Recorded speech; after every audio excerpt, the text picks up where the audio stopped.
नमस्कार दोस्तों। Microsoft word software के ट्यूटोरियल सीरीज़ में हमने पहले वीडियो में डिस्कस किया था कि हम आगे भी और वीडियोस इसी तरह से पोस्ट करते रहेंगे और धीरे धीरे करके हर वीडियो में हम जो माइक्रोसॉफ्ट सॉफ्टवेयर के अलग अलग जो टूल्स रहते हैं, कमांड्स रहते हैं, उनको कैसे यूज़ करना है इसके बारे में चर्चा करेंगे।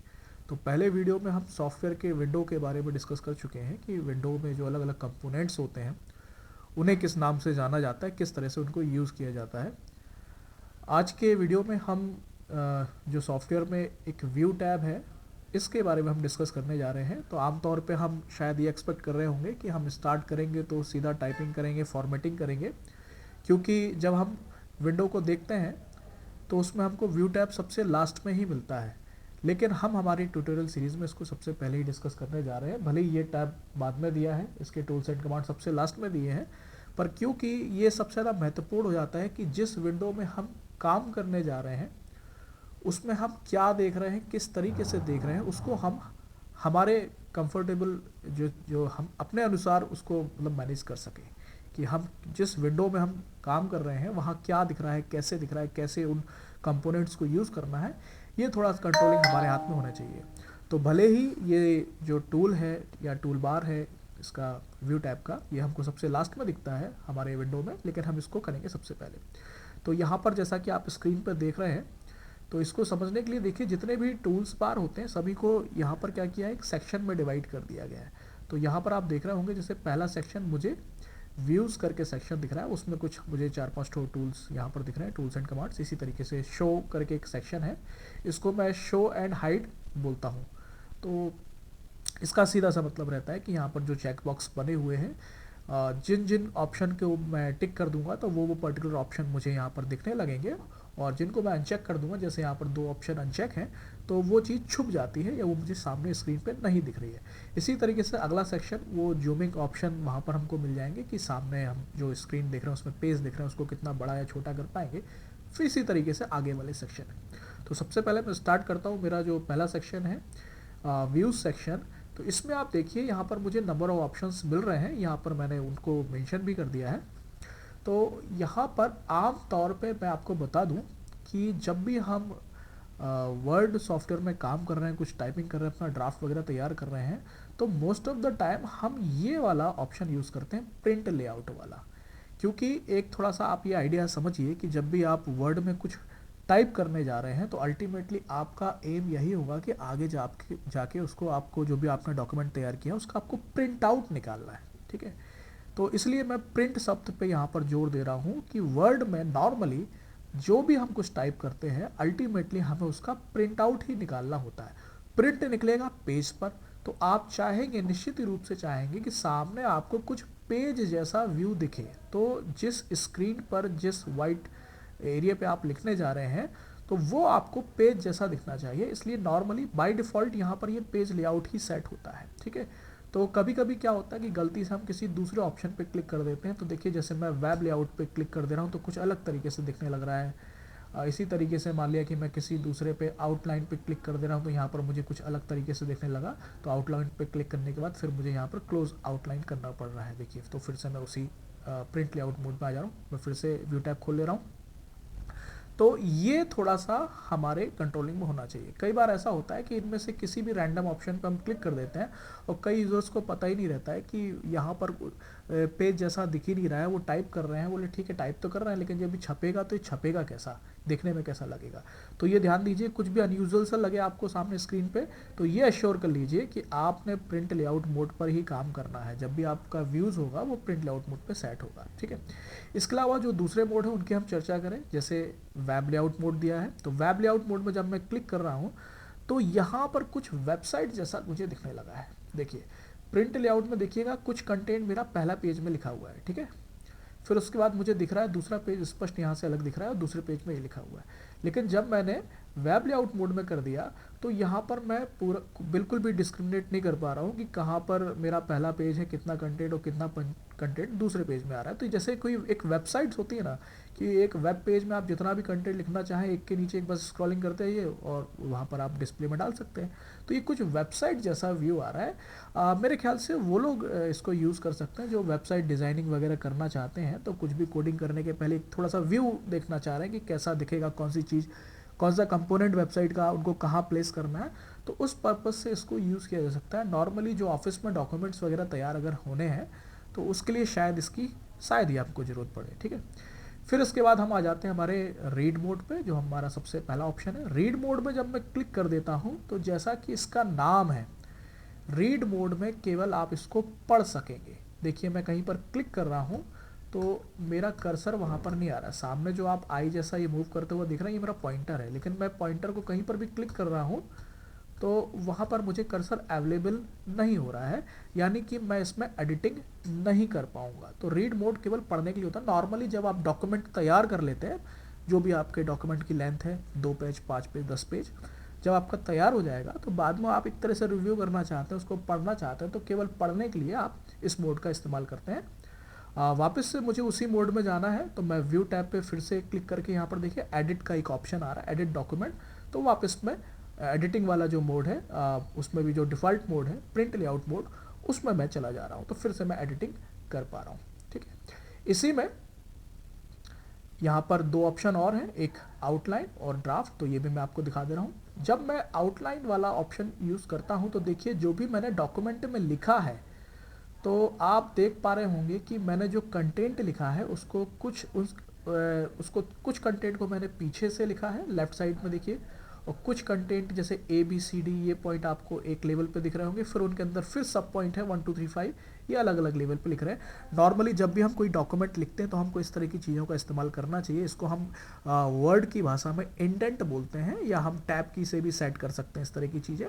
तो इसको हमको मेंटेन करना चाहिए। तो इसमें क्या होता है, डॉक्यूमेंट जब आपके बड़े होते हैं तो उसमें जो भी आप कंटेंट लिख रहे हैं उसको पढ़ने में आसानी होती है, समझ में आता है कि कौन सा टॉपिक किस टॉपिक के अंदर है।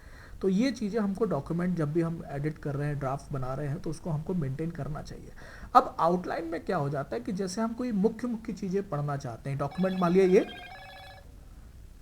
बहुत ही बड़ा हो गया, तो एक तरह से यहाँ पर एक बात हमको समझ में आ रही है कि जो भी मैंने यहाँ पर कंटेंट लिखा है ये अलग अलग लेवल पे लिखा है। जैसे एक लेवल पे देखिए ये ग्रीन कंटेंट आपको दिख रहा है, दूसरे लेवल पे आपको ऑरेंज कंटेंट दिख रहा है, फिर तीसरे लेवल पे जो आपको ये पर्पल कलर का कंटेंट दिख रहा है। तो अगर किसी एक लेवल का ही कंटेंट आपको देखना है, जैसे देखिए मैंने शो लेवल कर दिया यहाँ पर, तो जैसे मान लिया मुझे पहले लेवल का बस कंटेंट दिखना है, तो अभी तो चलिए एक ही इसमें पॉइंट था, मान लिया और भी पॉइंट होते, और भी टैब्स मैंने इसी डॉक्यूमेंट में जोड़ लिए होते, तो केवल वो पॉइंट्स मुझे यहाँ पर दिखने थे। इसी तरीके से मान लिया कि मैं लेवल 2 तक के कंटेंट देखना चाहता हूँ, तो उनके अंदर कौन कौन से सब पॉइंट्स है ये देख पा रहा हूँ। इसी तरीके से लेवल 3 या और भी लेवल्स होते वो मैं देख सकता था। किसी पर्टिकुलर कंटेंट को मैं किसी दूसरे लेवल में शिफ्ट करना चाहता हूँ, जैसे मान लिया कि मेरा कर्सर अभी ग्रीन कंटेंट पे यहाँ पर ब्लिंक करता हुआ आपको दिख रहा है, इसको मैं इससे देखिए ये दूसरे लेवल पे ले जा रहा हूँ या तीसरे लेवल पे ले जा रहा हूँ। इस तरह की चीज़ें भी मैं यहाँ से कर सकता हूँ। नॉर्मली हम इतना ही ऑप्शन इसमें यूज़ करेंगे। तो आप समझ सकते हैं कि आउटलाइन का क्या मतलब है। अगर आप आउटलाइन व्यू कर देंगे तो एक तरीके से कि एक बड़ा डॉक्यूमेंट है उसको आप समराइज़ करके देखना चाहते हैं कि मेन मेन चीज़ें इसमें क्या है, तो हम लेवल 1 की चीज़ें देख लें या लेवल 2 की चीज़ें देख लें, फिर उसके अंदर जो भी कंटेंट होगा एक्सटेंसिव रीडिंग हम बाद में कर सकते हैं। तो एक हमको आइडिया लग जाता है कि इसमें है क्या, मेन मेन चीज़ें हैं क्या इस पर्टिकुलर डॉक्यूमेंट में, ठीक है। खासतौर पर जब आपके बड़े डॉक्यूमेंट हो तो उसमें काफ़ी काम का ये ऑप्शन हो जाता है। फिर उसके बाद एक ड्राफ्ट वाला ऑप्शन है, तो मैं ड्राफ्ट वाला भी आपको बता दे रहा हूँ। तो ड्राफ्ट वाला जब मैंने इसको ओपन कर लिया है तो इसमें देखिए ये केवल आपका लिखने के लिए है। देखिए ड्राफ्ट और प्रिंट लेआउट में कुछ विशेष आपको अंतर नहीं दिख रहा होगा। बस प्रिंट लेआउट में क्योंकि एक पेज है, जैसे नॉर्मली हम पेज जिस पे भी प्रिंट निकालते हैं A4 साइज़ का रहता है, तो लेफ़्ट से लेकर राइट तक उसकी कोई विड्थ की साइज़ फिक्स रहती है। जब आपने ड्राफ्ट कर दिया तो देखिए जितना भी आपका विंडो का साइज़ है, ठीक है, अभी तो देखिए मेरी फुल स्क्रीन विंडो है, जब मैं इसको मैं छोटा कर लूँगा तो देखिए जितना भी मैं इसको कर रहा हूँ साइज़ को, ये इसको थोड़ा सा मैं छोटा करके दिखा दे रहा हूँ। ये देखिए, तो ड्राफ्ट व्यू में क्या हो जाएगा कि ये जो विंडो है वर्ड सॉफ्टवेयर की, इसकी जो भी चौड़ाई है लेफ़्ट से लेके राइट तक, इस पूरी चौड़ाई को यूज़ करेगा वो आपके ड्राफ्ट में या राइटिंग में, ठीक है। एक चीज़ और बता दूं, कभी कभी क्या होता है कि जैसे आपने एक पेज लिया है, ये आपको सामने पेज दिख रहा है और इसमें कोई आप टेबल बनाने जा रहे हैं। अभी आप देखेंगे अगले वीडियोस में हम टेबल वगैरह बनाएंगे, वहाँ पर आप इस चीज़ को फिर से नोट कीजिएगा कि कभी कभी हमसे क्या होता है कि टेबल के कॉलम्स ज़्यादा हो जाते हैं या टेबल की चौड़ाई ज़्यादा हो जाती है, तो वो इतनी बड़ी टेबल हो जाती है कि इस चौड़ाई के अंदर, इस पेज की चौड़ाई के अंदर नहीं आ पाती, वो चौड़ाई के बाहर चली जाती है, तो कुछ कंटेंट हमारा पेज के बाहर चला जाता है, तो इसको हम पढ़ नहीं पाते।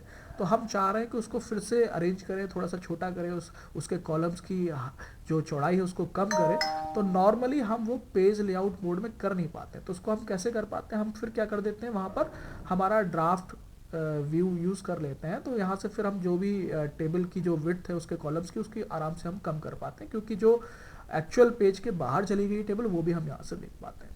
तो ये अलग अलग व्यूज़ हैं, नॉर्मली हम अलग अलग पर्पज़ से इनको यूज़ कर सकते हैं। लेकिन फिर से मैं आपको यहाँ पर रिपीट कर दूँ, नॉर्मली जो भी हम डॉक्यूमेंट बनाएंगे तो उसमें हम प्रिंट लेआउट मोड में ही काम करेंगे, ठीक है। फिर हम आ जाते हैं हमारे अगले सेक्शन में, व्यू टैब का जो अगला सेक्शन है हमारा शो सेक्शन, जिसको मैं कह रहा था कि मैं इसको शो एंड हाइड सेक्शन बोलूँगा। शो यानी दिखाना और हाइड यानी छुपा लेना। तो यहाँ पर आप देख रहे हैं कि जैसे ऑलरेडी एक ऑप्शन है रूलर वाला, ये मेरा चेक है। अब रूलर को मैं पिछले वीडियो में डिफाइन कर चुका था कि ये जो हमारा एक्टिव पेज है, जिस पेज पे हम काम कर रहे हैं, उस पेज के ऊपर और उस पेज के लेफ्ट साइड में ये जो स्केल जैसा दिख रहा है, यही आपका रूलर कहलाता है। तो ये देखिए, आप ऊपर वाले पेज के लेफ्ट में नहीं दिख रहा है, इस पर मैं क्लिक कर दूंगा तो इसके लेफ्ट में दिखने लगेगा, ठीक है। तो ये भी अगर आपको नहीं दिख रहा है, यानी कि इसको अनचेक किया गया है, इसलिए नहीं दिख रहा है। ये मैं बता दूं कि जब हम वर्ड में कोई डॉक्यूमेंट बनाते हैं तो इस रूलर स्केल को हम काफ़ी यूज़ करते हैं। रूलर स्केल पे हमको कुछ ऑप्शन मिलते हैं, जैसे यहाँ पर देखिए आपको ये थोड़ा सा ट्रायंगल जैसे दिख रहा है, नीचे उसकी छोटा सा एक स्क्वायर जैसा दिख रहा होगा, ये राइट साइड में भी दिख रहा है।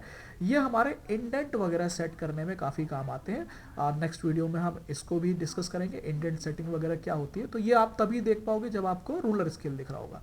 तो रूलर स्केल अगर आप किसी विंडो पे काम कर रहे हैं, किसी दूसरे सिस्टम पे काम कर रहे हैं, बैठ जाए, वहाँ पर आपको रूलर स्केल ना दिखे, तो ये दिखना क्या दिख रहा है, नहीं दिख रहा है, तो ये सेटिंग से आपको आइडिया लग जाना चाहिए कि हमको व्यू टैब में जाना है। तो व्यू टैब में ये शो हैंड हाइट सेक्शन के अंदर आपको रूलर वाला ऑप्शन यहाँ पर मिल जाएगा। फिर उसके बाद ग्रिड लाइंस। तो ग्रिड लाइंस जब मैं इसको चेक कर रहा हूँ तो आप देख रहे हैं कि जो मेरा राइटिंग एरिया है पेज में, वहाँ पर मुझे ग्रिड लाइंस इस तरह से दिखने लगी है। तो जैसे कोई आप चीज़ें बना रहे हैं, कुछ इमेज वगैरह सेट करने, मान लिया कि मुझे यहाँ पर एक लोगो यहाँ पर सेट करना है, एक लोगो यहाँ पर सेट करना, मैं चाह रहा हूँ कि दोनों लोगों की साइज़ अलग हो, भले ही वो अलग अलग चीज़ों के लोगो हैं लेकिन एक जैसे साइज़ हो, थोड़ा सा एक सिमेट्री हम मेंटेन कर सकें, तो इस पर्पज़ से हम यहाँ पर ग्रिड लाइन को यूज़ कर सकते हैं। एक चीज़ और बता दें, ये जो हमने सेटिंग की है ग्रिड लाइन की, ये केवल व्यू सेटिंग है। जब हम इस विंडो पे काम कर रहे हैं, वर्ड जो सॉफ्टवेयर है इसकी विंडो पे काम कर रहे हैं, तो ये विंडो हमको कैसी दिख रही है, केवल उसकी सेटिंग है, व्यू सेटिंग है। ये कभी भी ग्रिड लाइन हमारे जो फाइल है उसका हिस्सा नहीं होती।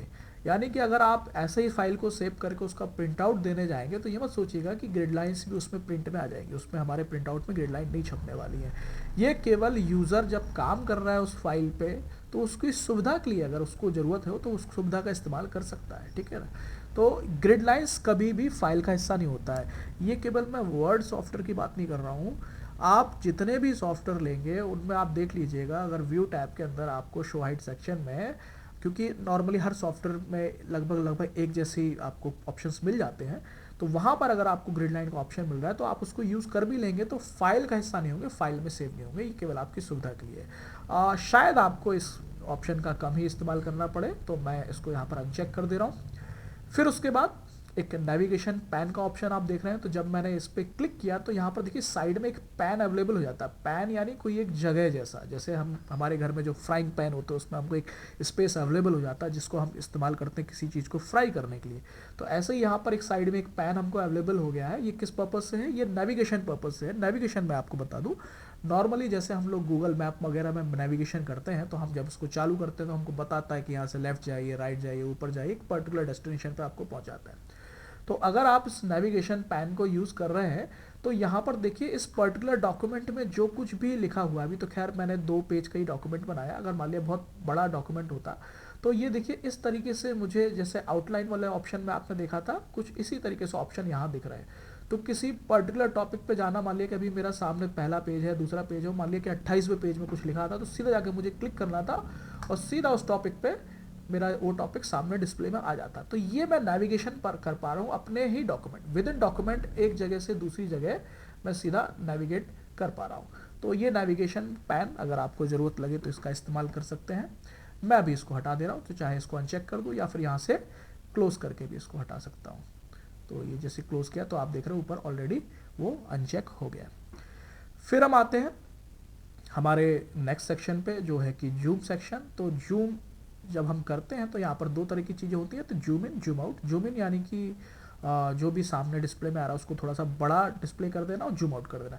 ध्यान दीजिए ये जूम इन जूम आउट करना एक्चुअल जो हमारा टेक्स्ट वगैरह होता है या जो भी कंपोनेंट हमने हमारी फाइल में डाला उसको छोटा बड़ा करने से अलग होता है, ठीक है ना। ये कैसे कर सकते हैं, जैसे यहाँ पर देखिए जूम पे मैंने क्लिक किया तो हमारे सामने एक विंडो आ गया है, ठीक है। अब इसमें देखिए आप देख रहे हैं कि अभी जो परसेंटेज है वो 76% है। इसको मैं यहाँ से घटा बढ़ा सकता हूँ। कुछ यहाँ पर मुझे रेडियो बटन्स दिए गए हैं, तो इनमें से मैं कोई ऑप्शन चूज़ कर सकता हूँ कि सीधा 75% कर दो, 100 कर दो या 200 कर दो। इस तरीके से मैं एक बार इसको ओके कर रहा हूँ। नॉर्मली हम लोग 100% में अधिकतर काम करना चाहेंगे, तो 100% के लिए देखिए यहाँ पर एक डेडिकेटेड 100% का बटन दिया गया है। तो इसके अलावा और भी ऑप्शन है, जैसे यहाँ पर देखिए वन पेज, जैसे वन पेज मैं कर दूंगा तो आप देखिए अभी जो विंडो की साइज़ है तो उसमें जितना पेज डिस्प्ले हो सकता है, तो देखिए मैं पूरा पेज इस विंडो में नहीं देख पा रहा हूँ। देखिए यहाँ से लेके तो ये देखिए इसके ऊपर का मेरा पोर्शन कट गया। अगर मैं बिल्कुल पेज की स्टार्टिंग में जा रहा हूँ तो इसके नीचे का पोर्शन नहीं देख पा रहा हूँ। अगर आप एक बार में एक पूरा कंप्लीट पेज देखना चाहते हैं तो आप कर देंगे वन पेज।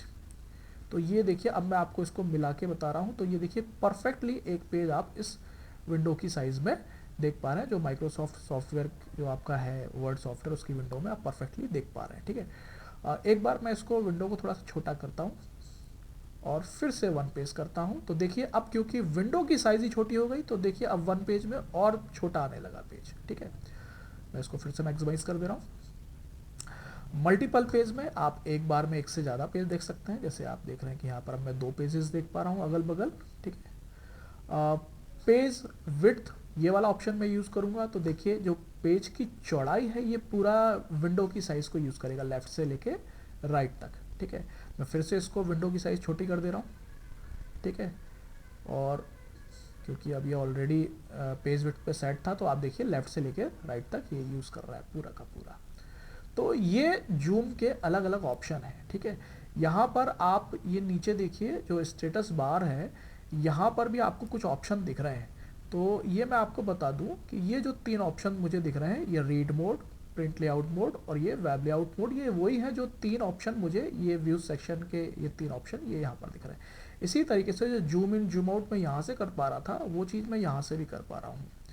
और ये जान लीजिए, ये शायद मैंने पिछले वीडियो में भी बताया होगा आपको शायद, कि व्यू टैब ये केवल वर्ड सॉफ्टवेयर की बात नहीं कर रहा हूँ, दुनिया का कोई भी सॉफ्टवेयर होगा और उसमें आप देख लीजिएगा व्यू टैब है। तो व्यू टैब में जैसे यहाँ पर आप एक अंदाज़ा लगा रहे हैं कि 15-20 तो मुझे टूल्स कमांड्स यहाँ पर दिख रहे हैं। तो सारे तो खैर नहीं, लेकिन कुछ खास 2-4 टूल्स एंड कमांड्स हमेशा आपको स्टेटस बार में राइट साइड पे यहाँ पर दिखेंगे ही दिखेंगे। तो कोई भी सॉफ्टवेयर जिसमें व्यू टैब है, स्टेटस बार है, आपको दिख रहा है, तो देख लीजिएगा कि व्यू टैब के 2-4 टूल्स कमांड्स आपको स्टेटस बार में दिखते ही दिखते हैं। जैसे यहाँ पर देखिए रीड मोड, प्रिंट लेआउट और वेब लेआउट मोड के जो ऑप्शन है वो यहाँ से दिख रहा है। आप चाहे तो यहाँ से चेंज कीजिए, चाहे तो यहाँ से चेंज कीजिए। ये देखिए मैं यहाँ से भी कर पा रहा हूँ, ठीक है। इसी तरीके से जूम इन जूम आउट आप यहाँ से भी कर पा रहे थे और यहाँ से भी कर सकते हैं। तो जो भी ऑप्शन आपको कंफर्टेबल लगे आप नॉलेज रखिए, आप किन किन ऑप्शन को यूज़ कर सकते हैं और जो ऑप्शन आपको बेस्ट लगे वो आप इसको यूज़ कीजिए। फिर हम आ जाते हैं हमारे नेक्स्ट सेक्शन में, हमारा विंडोज़ सेक्शन है। तो इसमें क्या है, तो देखिए जैसे ये मेरा जो विंडो खुला हुआ है इसमें एक फ़ाइल है। तो इस फाइल का नाम यहाँ पर ऊपर आ रहा है, देखिए जैसे फाइल का नाम क्या है, विंडो इंट्रोडक्शन वर्ड की फाइल है। ये सामने टाइटल बार पे मुझे दिख रहा है और इसको मैंने एक इस विंडो में खोल रखा है। अगर मैं न्यू विंडो कर देता हूँ, एक बार मैं क्लिक करके बता रहा हूँ, तो आप देखेंगे इसी की एक दूसरी फाइल खुल गई है। ऊपर देखिए आपको ये दूसरा नाम आने लगा है, ठीक है। तो इसमें 1 2 करके इस तरीके से दो एक नंबरिंग हो जाएगी। और अगर मैं चाहूँ इन दोनों को एक साथ दिखना चाहता हूँ तो इस तरीके से मैं अरेंज कर दे रहा हूँ। तो देखिए एक विंडो मुझे ऊपर दिख जाएगी और एक विंडो मुझे ऊपर दिख जाएगी और नीचे दिख जाएगी, ठीक है। तो विंडो इंट्रोडक्शन 1 2 इस टाइप से आप और भी विंडो आप क्रिएट कर सकते हैं।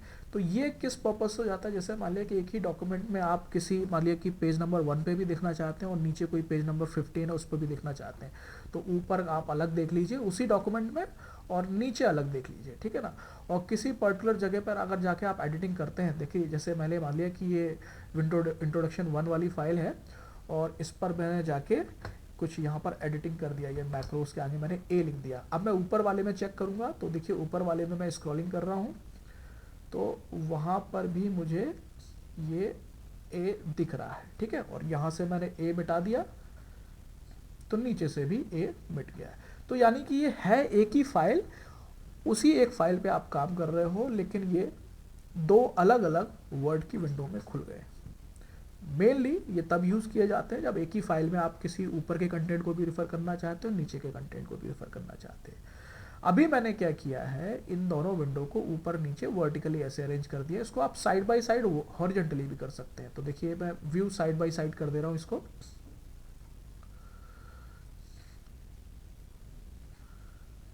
तो देखिए वही दो विंडो अब मुझे साइड में दिखने लगी है। तो ये दो अलग अलग विंडोज़ खुली हैं, फाइल का नाम विंडो इंट्रोडक्शन ही है, बस ये विंडो 1 हो गया है और ये विंडो 2 हो गया जो मैं अगल बगल देख पा रहा हूँ। इसमें भी देखिए इसी पर्पज़ के लिए आप इसको इस्तेमाल कर सकते हैं कि एक विंडो में आप कहीं किसी दूसरे पेज का कंटेंट देखना चाहते हैं, दूसरे विंडो में किसी दूसरे पेज का कंटेंट देखना चाहते हैं। किसी विशेष विंडो में देखिए जब मैं स्क्रॉलिंग कर रहा हूँ तो देखिए जैसे मैंने विंडो 1 में स्क्रॉलिंग कर रहा हूँ, देखिए तो आप देख रहे हैं कि जो दूसरी विंडो है उसमें भी स्क्रॉलिंग हो रही है। तो आप कहेंगे कि ये मैं अलग अलग कंटेंट कैसे देख पाऊंगा, जो मुझे विंडो 1 में दिख रहा है वही विंडो 2 में दिख रहा है। तो इसके लिए मुझे क्या करना है, यहीं पर देखिए व्यू टैब में जब हमने side by side option use किया था यहाँ से, उसके जस्ट नीचे देखिए एक ऑप्शन मिल रहा है आपको सिंक्रोनाइज करने का ऑप्शन। तो ये बाय डिफ़ॉल्ट इसको ये इन्होंने इनेबल कर दिया है, इसको मुझे डिसेबल करना होगा। तो जब मैं इसको डिसेबल कर देता हूँ, ये देखिए मैंने डिसेबल कर दिया। अब मैं देखिए विंडो 1 में स्क्रॉलिंग कर रहा हूँ तो विंडो 1 की जो स्क्रॉलिंग है वो अलग हो रही है और विंडो 2 में जब मैं काम करूँगा तो विंडो 2 की स्क्रॉलिंग अलग होगी। तो ये अब थोड़ा सा अब सिंक्रोनाइज नहीं है। तो ये आपको अपने हिसाब से यूज़ करना है कि कभी आप सिंक्रोनाइज ऑप्शन यूज़ करना चाहेंगे और कभी कभी आप नहीं भी यूज़ करना चाहेंगे। इसमें एक और ऑप्शन है, जैसे मान लिया कि मैं इसी विंडो को मैक्सिमाइज कर दे रहा हूँ तो यहाँ पर देखिए जैसे अब पुरानी जो दूसरी विंडो थी वो मेरे पीछे चली गई है, वो यहाँ पर नहीं दिख रही है। अभी मैं यहाँ पर देखिए आप कौन सी विंडो देख पा रहे हैं, मैं थोड़ा सा इसको बड़ा कर ले रहा हूँ तो थोड़ा सा आपको कन्फ्यूज़न नहीं होगा कि एक विंडो ये है विंडो 1 और इसके पीछे दूसरी विंडो ये है विंडो 2, ठीक है। मान लिया मैंने विंडो 1 आगे हो गई है और विंडो 2 पीछे हो गई है। तो अगर मैं स्विच विंडो करना चाहता हूँ तो यहाँ पर मैंने क्लिक किया तो ये आ रहा है, अभी सामने आपकी कौन सी दिख रही है, विंडो 1 दिख रही है। आप विंडो 2 पे क्लिक कर देंगे तो सामने क्या आ जाएगा, विंडो 2 आ जाएगा। तो अगर मान लिया कि नंबर ऑफ विंडोज़ खुली हुई हैं आपकी और आप सामने किस विंडो पे काम करना चाहते हैं तो ये स्विचिंग ऑप्शन आपको इस पर्टिकुलर टैब में मिल जाता है। अब मैं इस विंडो 2 को क्लोज़ कर दे रहा हूँ। जैसे इस विंडो 2 को क्लोज़ करूँगा तो आप देखेंगे कि जो मेरे पास विंडो थी अब वहाँ से ये 1 हट गया, केवल अब विंडो इंट्रोडक्शन फाइल का नाम लिखा रहा है। तो 1 और 2 एक्चुअली विंडो के नाम थे, फाइल के नाम नहीं थे, ठीक है। तो इस तरीके से ये ऑप्शन हमारे विंडोज़ वाले सेक्शन में, इसमें एक स्प्लिट करके भी ऑप्शन है, इसको भी मैं बता दे रहा हूँ। तो ये जो मैंने कंटेंट जैसे मान लिया कि मेरी फाइल के अलग अलग पेज का कंटेंट अलग अलग विंडो में देखा था, अगर मैं एक ही इसी विंडो में देखना चाहता हूँ तो हम क्या करते हैं, हमारी इसी फाइल को स्प्लिट कर लेते हैं। तो ये देखिए ऊपर के पोर्शन में मैं इसी फाइल का अलग कंटेंट देख पा रहा हूँ, नीचे के पोर्शन में मैं अलग कंटेंट देख पा रहा हूँ। इसमें भी देखिए वही चीज़ है कि नीचे के पोर्शन में मैंने एडिट किया और मैं ऊपर के पोर्शन में जाके देख रहा हूँ तो वहाँ पर भी मुझे वो रिफ्लेक्ट हो रहा है। यहाँ पर मैंने फिर से इसको रिमूव कर दिया तो नीचे से भी वो हट गया, ठीक। हटाना है, मान लिया मुझे दो स्क्रीन नहीं चाहिए मेरी उस विंडो में तो मैं रिमूव स्प्लिट कर देता हूँ तो वापस से मैं नॉर्मल मोड में आ जाऊँगा। तो ये सारी चीज़ें हैं व्यू टैब में। अभी हम शुरुआती जो हमारा हम विंडो को सीख रहे हैं, वर्ड की विंडो को कैसे उसको मैनेज करना, उसमें ये पर्याप्त है। इसमें एक मैक्रोस करके भी सेक्शन है। मैक्रोस को हम किसी आगे वाले वीडियो में लेंगे, ये भी एक बहुत ही इंपॉर्टेंट टूल्स है, इसको हम अलग से इसका वीडियो बनाने का प्रयास करेंगे। नॉर्मली जब हम एडिटिंग वगैरह, फॉर्मेटिंग वगैरह इस पर चर्चा कर लेंगे, उसके बाद ही मैक्रोस पे चर्चा करना ज़्यादा बेहतर होगा। तो अभी मैं इसको छोड़ रहा हूँ। तो इस वीडियो में इतना ही है। आशा है कि आप भी थोड़ा सा जब भी काम करेंगे किसी भी वर्ड की विंडो में, तो इस चीज़ के महत्व को भी समझेंगे कि जिस विंडो पे हम इतना अपना इंपॉर्टेंट डॉक्यूमेंट बनाने जा रहे हैं, तो उसमें हम ऐसा ही नहीं इसको स्टार्ट कर देना है कि किसी भी सिस्टम पे बैठे हो सीधा टाइपिंग और फॉर्मेटिंग और सीधा प्रिंट आउट निकालने पे हम जोड़ दें। उसके पहले हम विंडो को अपने हिसाब से मैनेज जरूर कर लें कि सामने स्क्रीन पे जो आप देख रहे हैं वो आपके हिसाब से होना चाहिए, आपको कंफर्टेबल लगना चाहिए। तो इस वीडियो में इतना ही। Thank you.